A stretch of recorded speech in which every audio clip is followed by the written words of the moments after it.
I used to think love was enough to keep a family together, that if you gave your heart, your time, your years, they'd remember. But sometimes, people only remember what they can take from you. I was baking banana bread that morning, something my daughter-in-law, Melissa, used to love. She always said, "Mom, no one bakes like you." I smiled, remembering that, wiping my hands on my apron as I heard the front door open. "Mom," her voice echoed through the hallway. Too soft, too careful. That's how I knew something was wrong.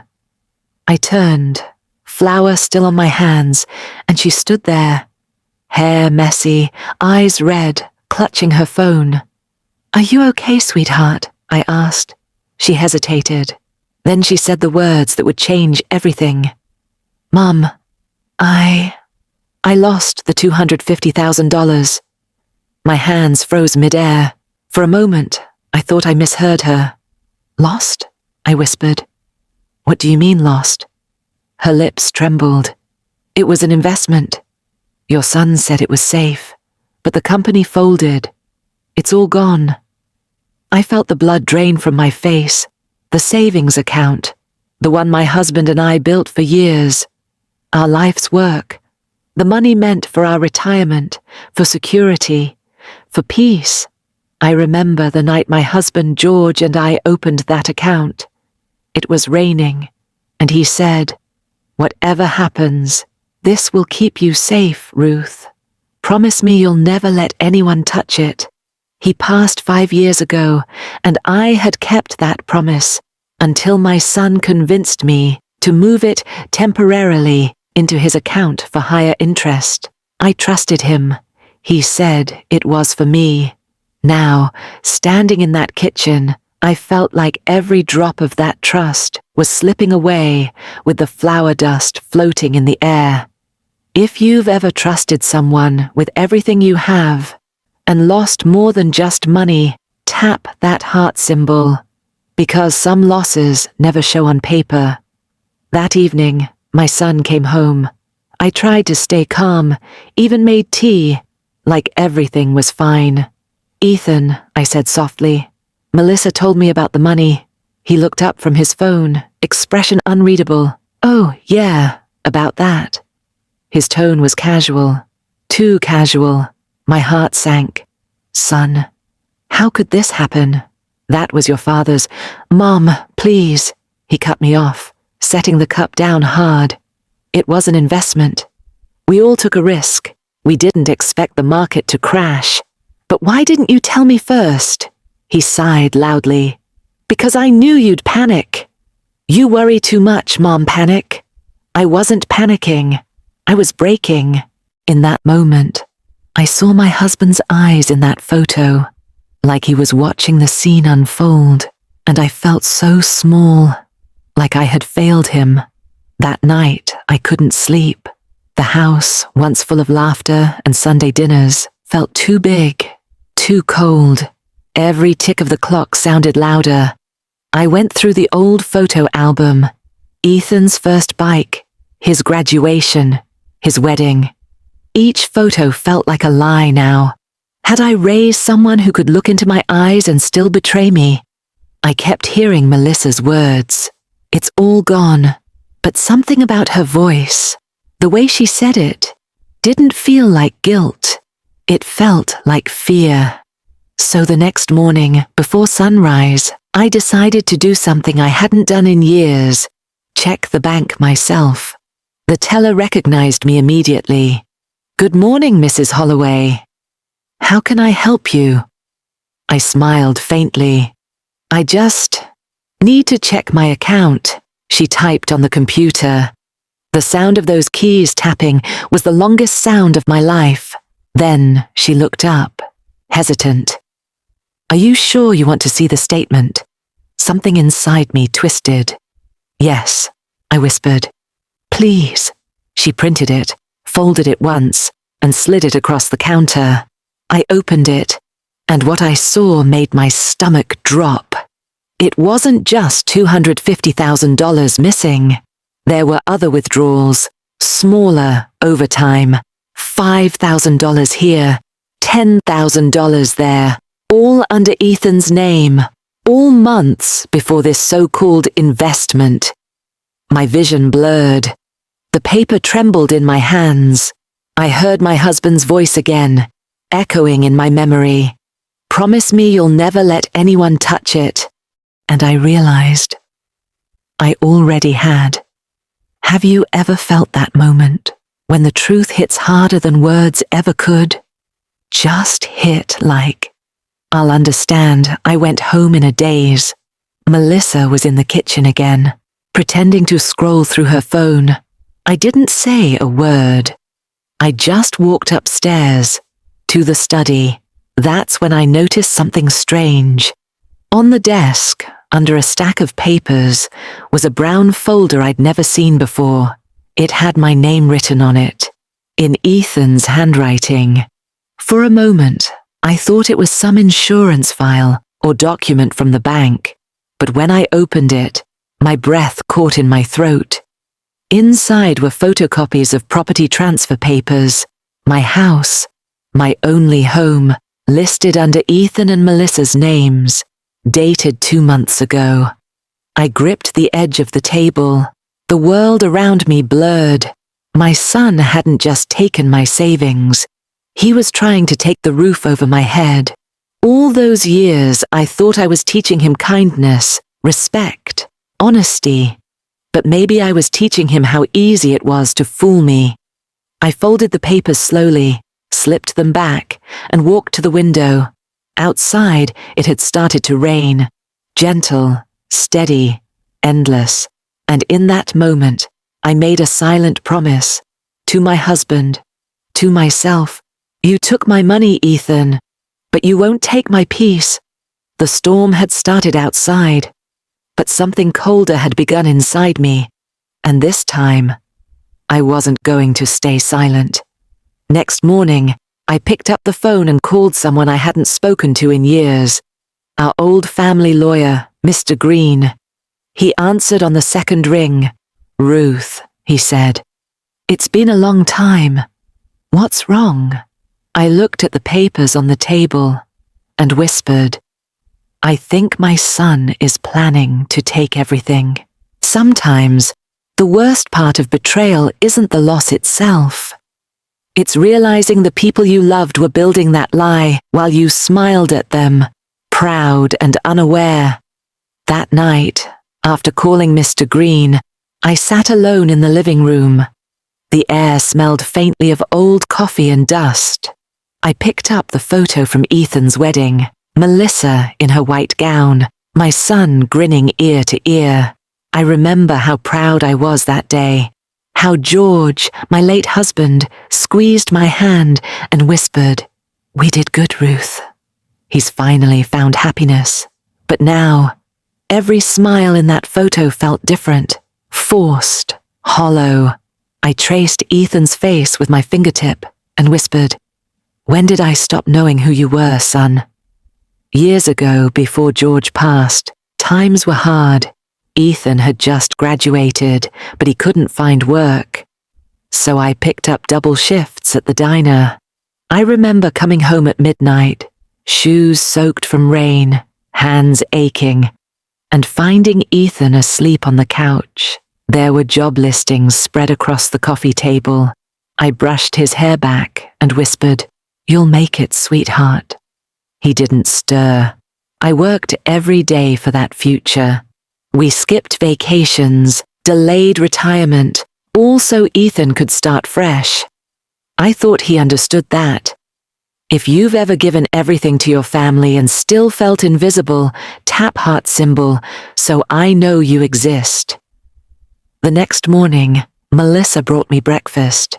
Pancakes, warm, buttery, just the way George used to make them. She smiled too brightly.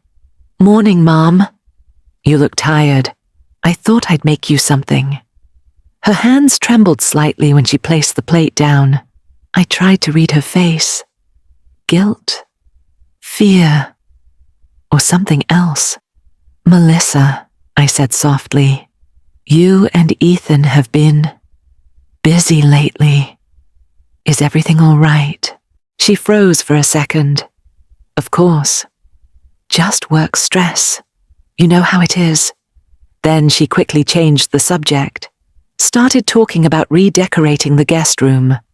The guest room. The one she'd never shown interest in before. Ruth. Oh my goodness. It's been ages it was my neighbor, Clara, who'd been my friend since Ethan was in grade school. I forced a smile. Clara, you always bring sweetness when the world feels bitter. She laughed softly. You look pale, dear. Everything okay? I hesitated, then shook my head. Just tired. Family matters. Clara sat beside me on the porch. You know, I saw Ethan and Melissa downtown last week. They were at the bank together. My pulse quickened. The bank? She nodded, sipping her tea. Yes. Looked serious, papers in hand. I waved, but they didn't see me. I smiled faintly, but my heart was pounding. They had already been there. Before I found out anything was wrong, after George's funeral, I gave Ethan something precious, the deed to the house, not the ownership, but symbolic. I told him, one day this will be yours, son, when I'm gone. Until then, promise me you'll take care of it. He hugged me tight and whispered, always, Mom. I believed him. Now I wondered if that hug had been a promise or a plan. That evening, I couldn't sleep again. The moonlight crept through the blinds, painting silver stripes across the floor. Downstairs, I heard faint whispers, Ethan and Melissa talking in the kitchen. I crept closer, heart pounding. Ethan's voice, we just need her signature. After that, it's done, Melissa. And if she asks questions, Ethan sighed, we'll tell her it's insurance paperwork. She won't know the difference.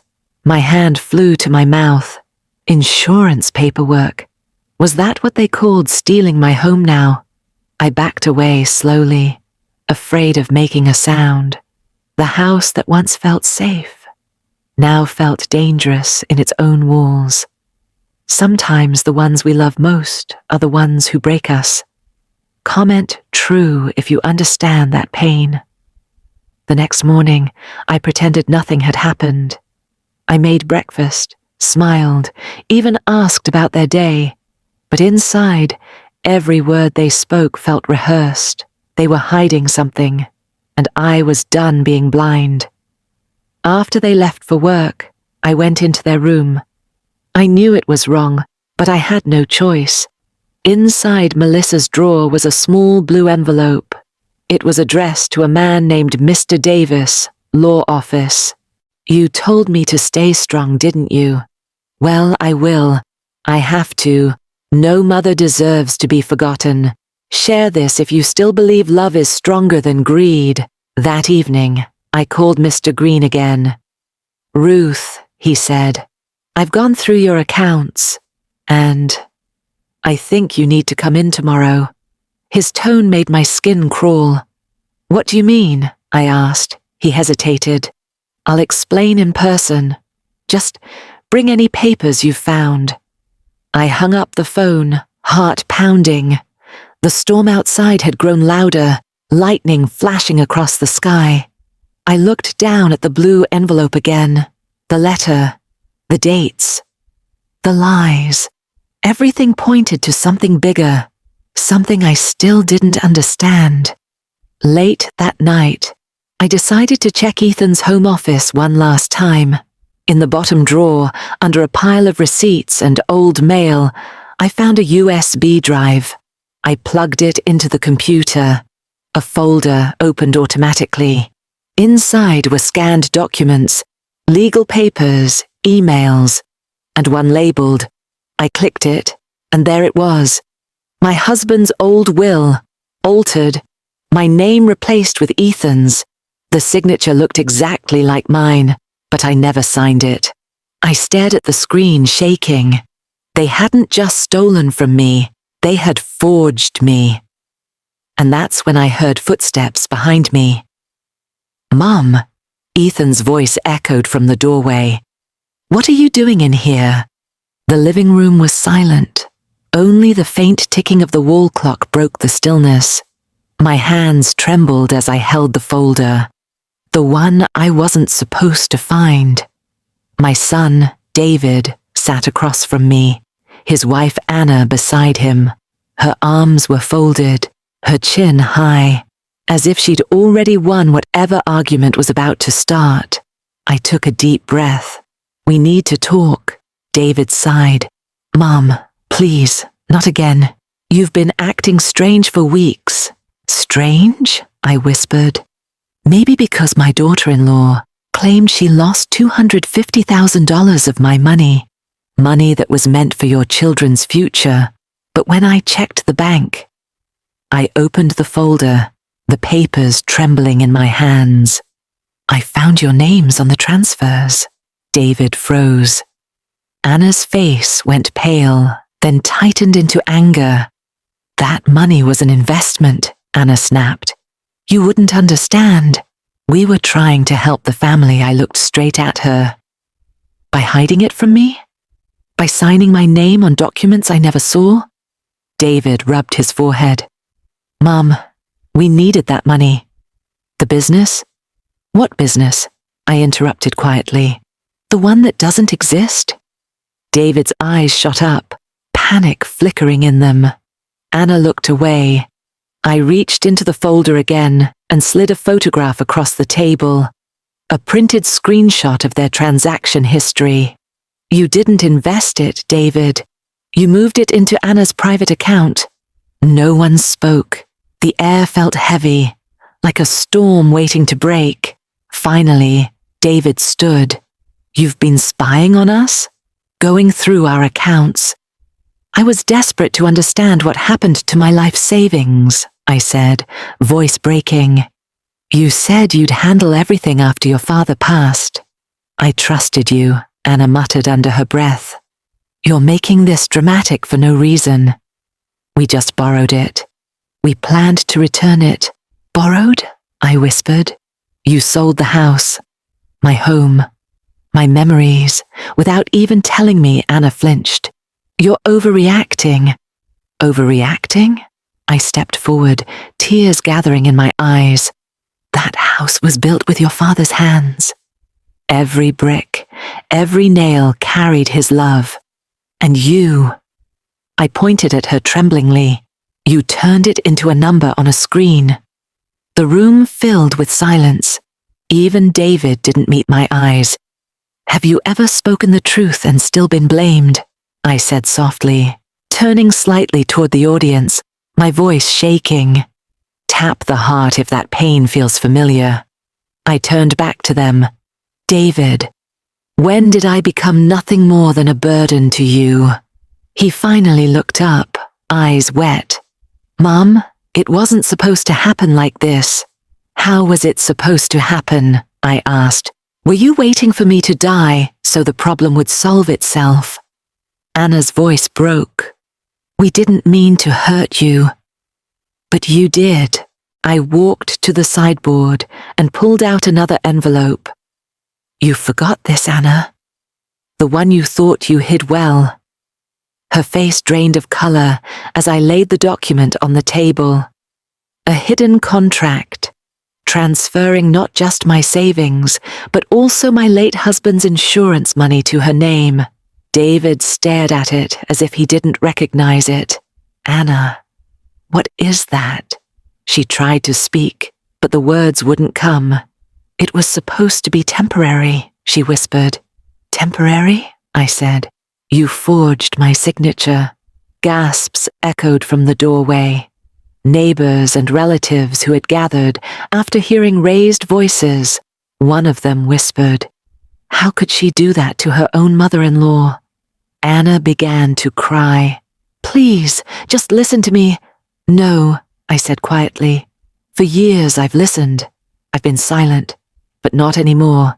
David looked lost, his shoulders sinking. Mom, please, I'll fix it. I didn't know. You didn't want to know, I interrupted softly. You believed her lies because it was easier than facing the truth. He buried his face in his hands. Sometimes all you have left is your dignity, I whispered, half to myself. Share this if you'd still choose respect over riches. Anna tried to reach for my hand. Please, we can talk. I pulled back. There's nothing left to talk about. From the folder, I took out one final paper, a bank statement from my lawyer's office. You see this? I moved the remaining money before you could touch it. The house you sold? The buyer was my cousin, and the deal was reversible. Anna's mouth opened in disbelief. What? David looked at me, stunned. You knew? I nodded. I suspected. I just wanted to see how far you'd go. Anna broke down completely, sobbing into her hands. David turned to her, voice shaking. You told me it was all legal. You said she agreed. She didn't answer. I took a deep breath. I wanted to believe that family means love, that after everything I gave, I'd be safe in my own home. But you taught me a painful truth. Sometimes, love isn't enough to protect you from greed. No one said a word. Finally, I walked toward the door, picking up my coat. Tomorrow, the lawyer will handle the rest. David stood, tears streaking his face. Mom, please, don't do this. I'm sorry I paused. I wish sorry could bring back trust, David. But once broken, some things can't be mended. I turned to leave, but before stepping out, I looked back once more. You both wanted my money, but what you lost was far more valuable. Anna looked up, trembling. What do you mean? My faith, I said quietly, and a mother's love. The room went still, and with that, I walked out, leaving behind decades of memories and the echo of everything that once was family. Outside, the air was cold, but it felt cleaner than it had in years. Sometimes, I whispered, looking at the night sky, truth doesn't set you free. It just shows you who truly stands beside you. The courtroom was silent, so silent that even the shuffle of papers sounded like thunder. I sat at the long wooden table, my hands resting on a folded handkerchief. My son, David, sat across from me, his head bowed, while Anna, his wife, kept glancing around nervously, her face pale under the harsh lights. The judge cleared his throat. Mrs. Miller, you may proceed. I stood, gripping the edge of the table to steady my trembling legs. Your Honor, I began softly. I never wanted this. I never imagined I'd stand here, in a courtroom, against my own son and his wife. But when the people you trust most use that trust to take everything you've built, silence becomes a sin. David looked up, eyes red. Mom, please. Not now. The judge interrupted. I opened the folder, the same one that had shattered my heart weeks ago. These are the bank statements, I said, my voice quiet but clear. They show multiple transfers from my account to Anna's personal savings, none of which I approved. The lawyer on my side stepped forward, handing copies to the judge and the defense. Anna's attorney stood quickly. Your Honor, my client maintains that the funds were a gift. Mrs. Miller willingly. That's a lie, I said firmly. If it was a gift, why did she forge my signature on the withdrawal slips? Gasps filled the room. Even the judge's eyebrows lifted slightly. I reached for another envelope and pulled out the handwriting analysis report. Independent experts confirmed it wasn't my signature. It was Anna's. Anna's lips parted, but no sound came. Her lawyer froze, scanning the document. From the audience behind me, a whisper. How could she do that to her own mother-in-law? I took a breath, the ache in my chest heavy. I wasn't just robbed of money, Your Honor. I was robbed of peace, of dignity, of trust. I treated Anna like a daughter. I let her into my home, my life, and she treated me like a stepping stone. Anna finally stood, her voice trembling. I didn't mean to. We were drowning in debt. I thought. The judge cut her off. So you took advantage of an elderly woman who trusted you. Tears welled in her eyes. I was desperate. Desperate, I whispered. And yet you bought a new car, a new ring. You took vacations while telling everyone I was losing my mind. David's head snapped toward her. What? Anna froze, her lips tightening. I turned to him. Yes, David. She told the neighbors I was senile, that I couldn't manage my money. She wanted everyone to think I needed her. David's face turned pale. Anna, tell me that's not true. Anna stammered. I just said that to make things easier. Easier for you, I interrupted quietly. The judge leaned back, his tone grave. Mrs. Miller, do you have further evidence? I nodded, opening the final folder. This is the letter my late husband wrote before he passed. He left everything to me, with clear instructions that David and Anna would inherit only after my passing, not before. Anna tried to alter this document. I placed both versions side by side on the table, the original and the forged copy, with changes in different ink. The room went cold. David covered his face with both hands. Anna, what did you do? She began to sob, the sound echoing off the wooden walls. I thought we could fix it later. I didn't mean. The judge's gavel struck once. Enough. He looked directly at Anna. Forgery, fraud, elder financial abuse. These are serious charges. You should have known better. Anna cried harder, shaking her head. Please, I didn't want to hurt her. The judge's voice softened slightly. You may not have wanted to, but you did. David stood, tears in his eyes. Mom, I swear I didn't know. She told me you wanted us to handle everything. She said you were too tired to manage. I turned toward him. And you believed her, David, without ever asking me. He nodded slowly, his face twisted with regret. I did. And I'll never forgive myself for that. I closed my eyes for a moment, the weight of years pressing down. Some people only realize too late what real wealth is, I murmured. The judge looked over the documents again. The evidence is clear. All accounts will be restored to Mrs. Miller. The property transferred under fraud will return to her name. A murmur of relief spread through the courtroom. Anna collapsed into her chair, sobbing quietly. David stood motionless, eyes distant.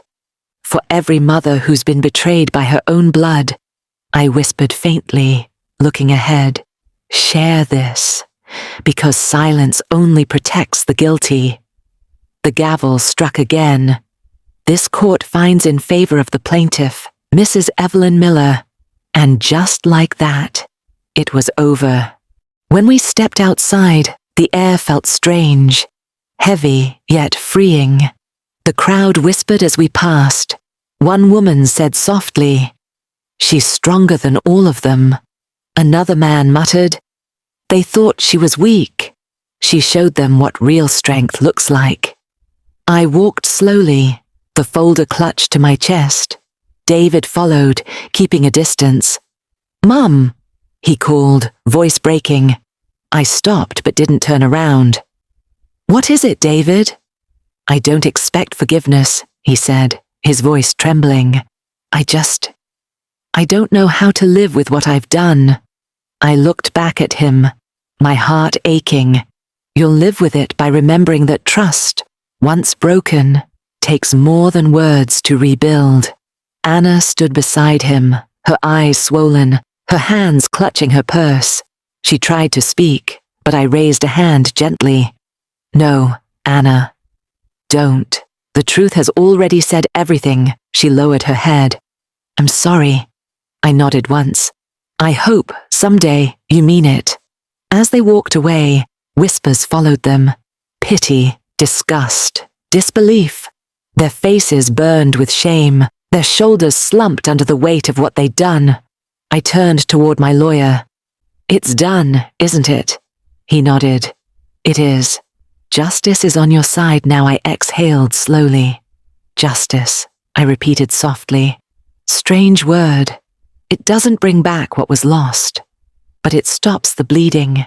He smiled faintly. "You're stronger than you know, Mrs. Miller." I walked toward the courthouse steps, feeling the late afternoon sun on my face. For the first time in months, the air didn't feel heavy. But even as I breathed in the light, something inside me remained quiet, a deep, hollow ache that justice couldn't reach. A reporter nearby asked softly, "Mrs. Miller, how do you feel?" I paused, meeting her gaze, grateful, but heartbroken. She tilted her head. "Heartbroken?" I nodded.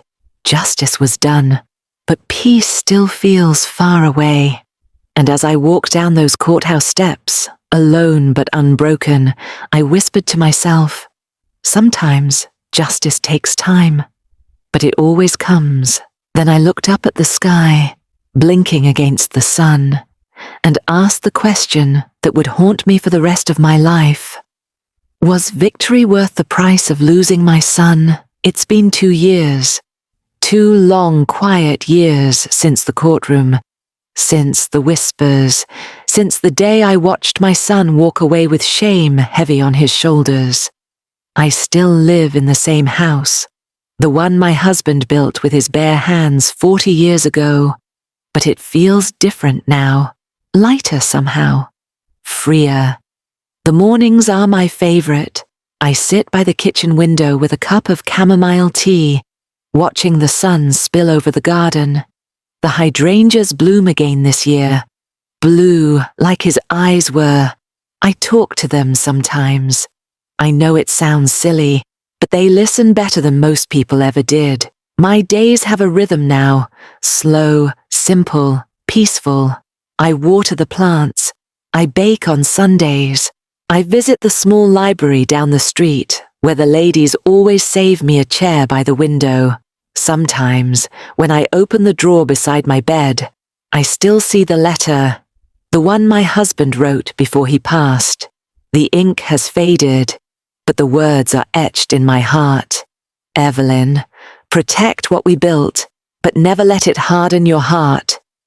For a long time, I didn't understand what he meant. But now I do. I spent months after the trial learning how to live again, not just survive, but really live.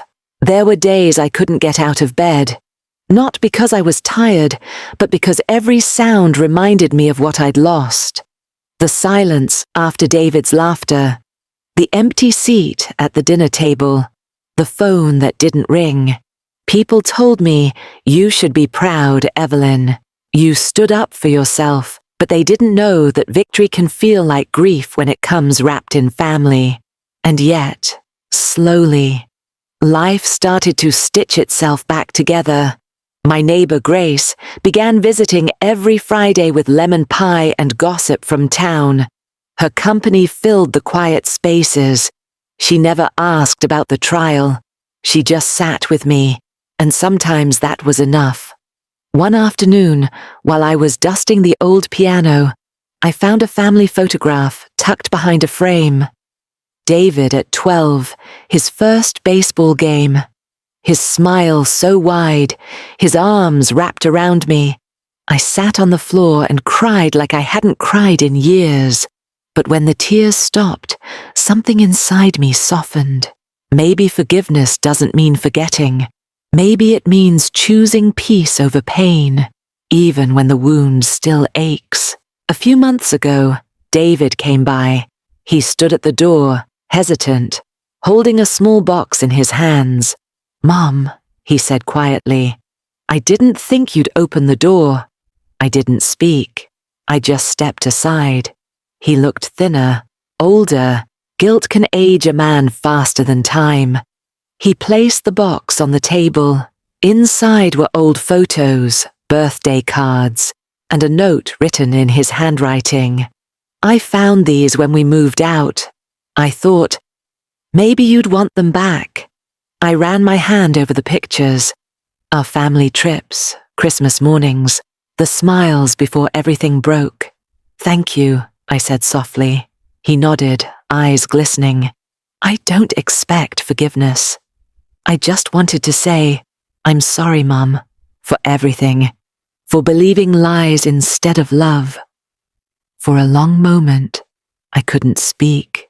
My throat felt heavy. Finally, I whispered, You know, David, I used to pray every night that one day you'd understand. I don't need you to be perfect. I just need you to be honest. He looked down, a tear slipping down his cheek. I am. I promise. We stood there, in the kitchen where he once played with toy cars, where his laughter once filled the air. And for the first time, it didn't feel broken anymore. He didn't stay long.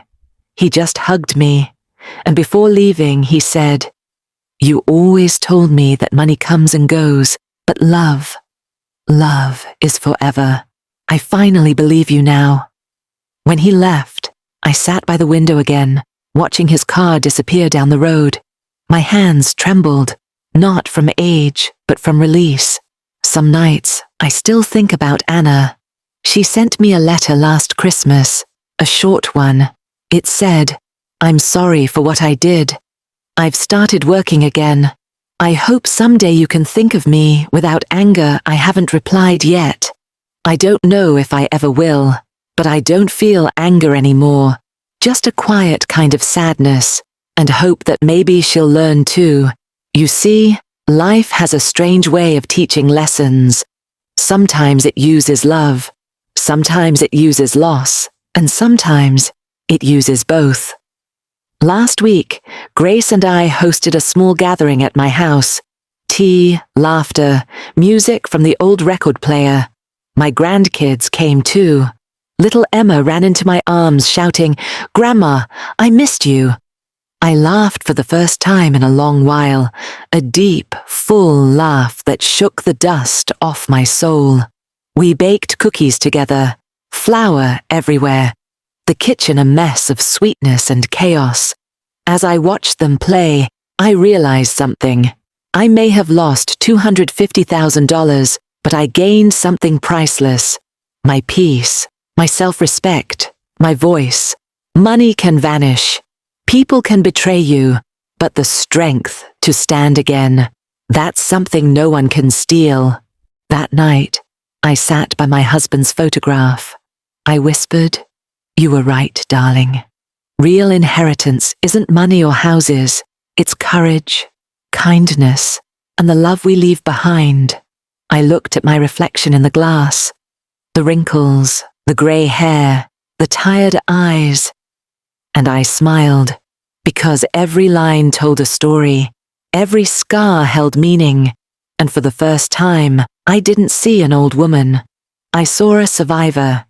If you've ever healed after heartbreak, I said softly, as if speaking to someone beyond the screen, tap that heart so I know I'm not alone.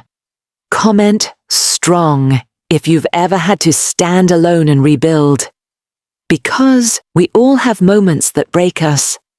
But what matters is how we rise after the fall. Before I went to bed, I looked at the photo of me, David, and Anna. From a time when love was simpler, and pain hadn't found us yet. I didn't hide it away this time. I placed it back on the mantel, beside the flowers, not as a reminder of betrayal, but as proof that healing is possible. That even broken stories can find gentle endings. And as I turned off the light, I whispered to the quiet room, sometimes, even after betrayal, love still finds a way.